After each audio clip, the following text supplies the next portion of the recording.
Part 2 or chapter 2 of the Focke-Wulf 190 build.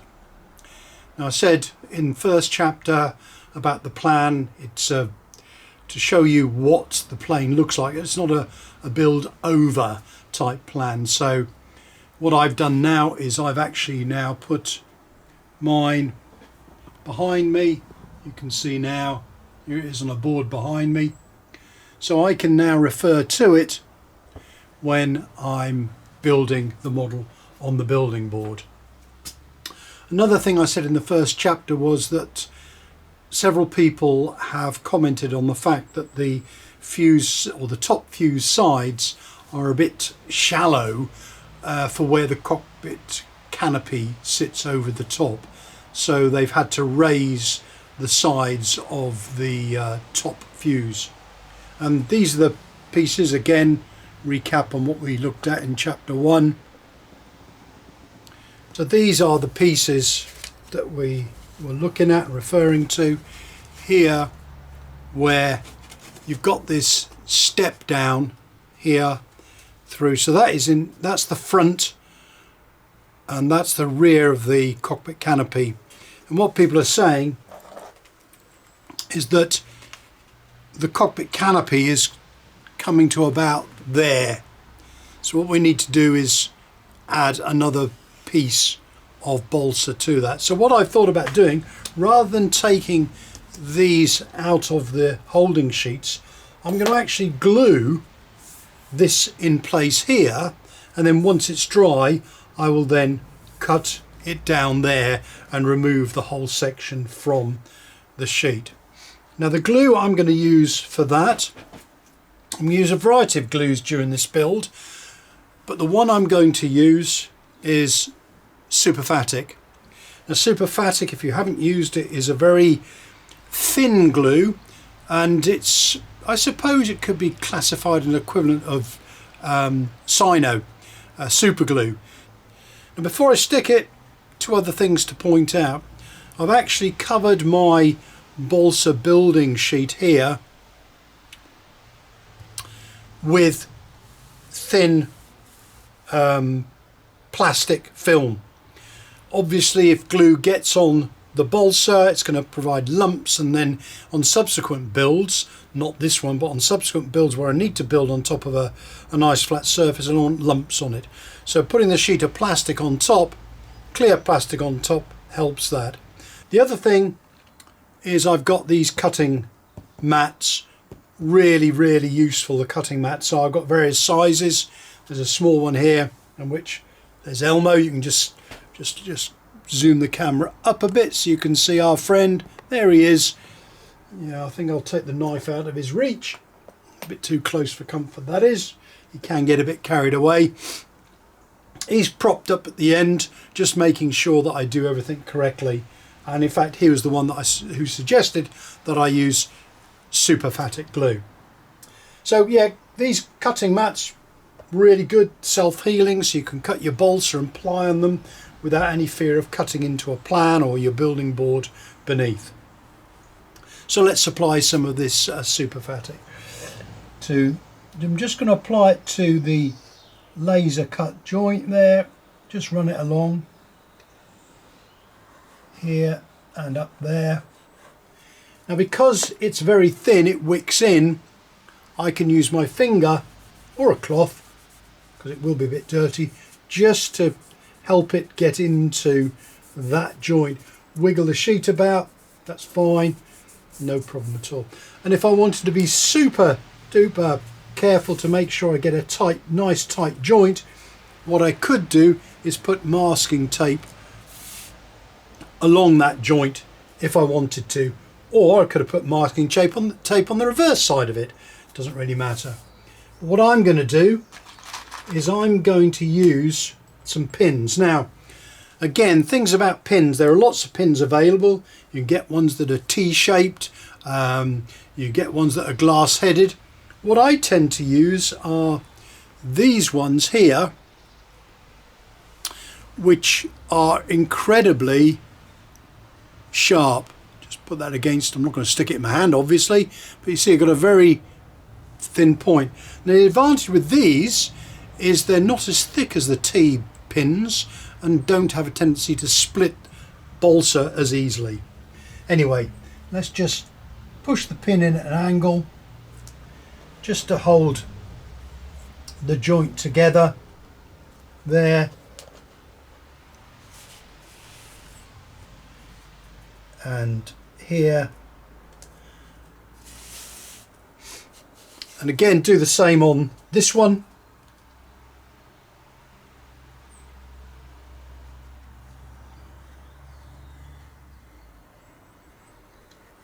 Let's get my superfatic somewhere near where it needs to be. Work it in with my finger. There we go, that'll be fine. And then again, using the same principle, pin. It's not a very sharp one. Having said they're very sharp, that one wasn't, it's a well used one. Pin that in. Pin that. Obviously I'm not sticking these pins in to the cutting board here, the cutting mat. All they're doing is just going through the surface of the balsa just to keep them together, slightly together. Okay, I'm just going to put those to one side, out the way, because I want to use the full work surface for the next operation, which I mentioned again in chapter 1, which is the doublers, the fuselage side doublers. It's adding ply strengthening, very thin ply strengthening to the balsa fuselage sides. There are my one balsa side bits. Now remember, when you do this, do not have identical pieces there. Let's just make that a bit wider so you can see what I'm saying. In other words, don't stick them on the board like that and stick them down, because you'll have identical sides.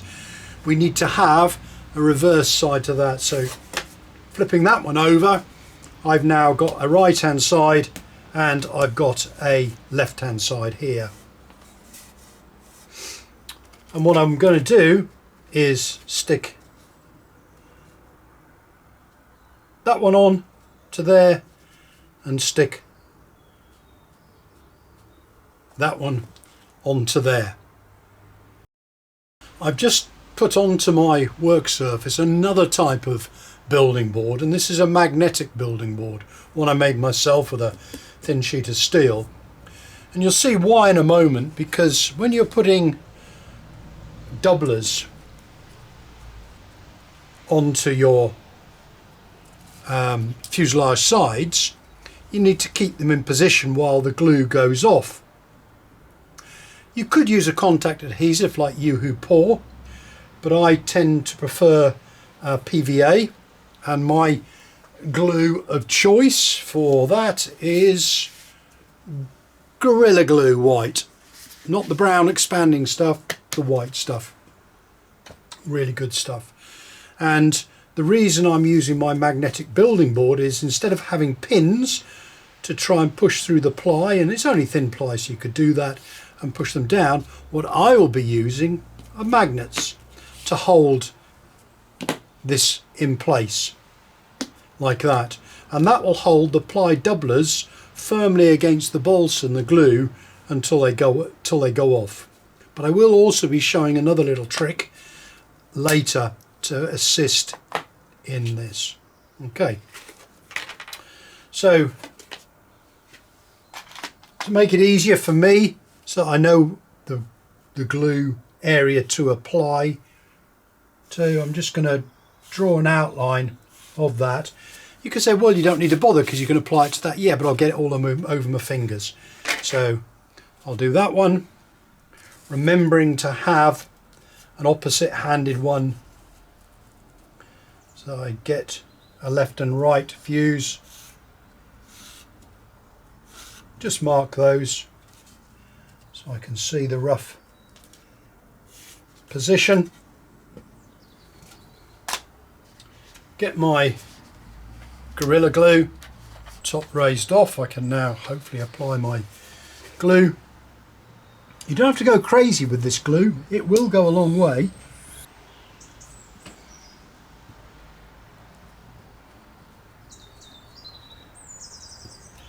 Following my pencil line there.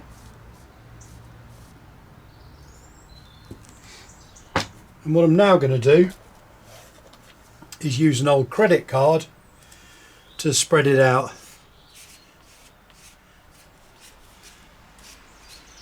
To make sure all areas are covered. And of course, with the PVA, this white PVA, you've got plenty of working time with it. You haven't got to worry about it going off, or I've got to rush because it's going off. No, you haven't got to worry about that.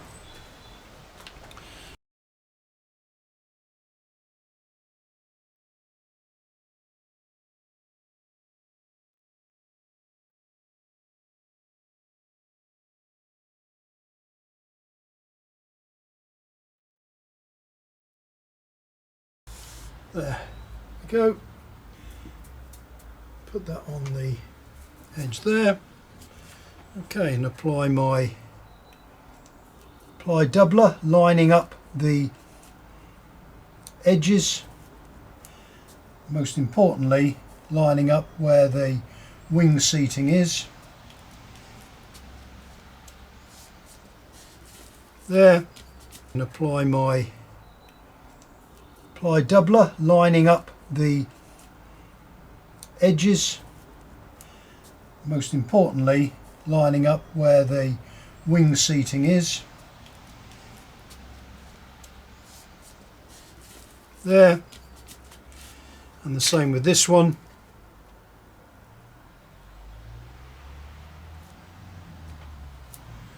There, and now I'm just going to apply my magnets. Put a big one there and a big one down there, and then a couple here, a couple there. So you can see it's a lot easier than pinning into a building board like that. Get another pair in. Why am I using two instead of one? They're stronger, obviously. So they're the doublers that are in place.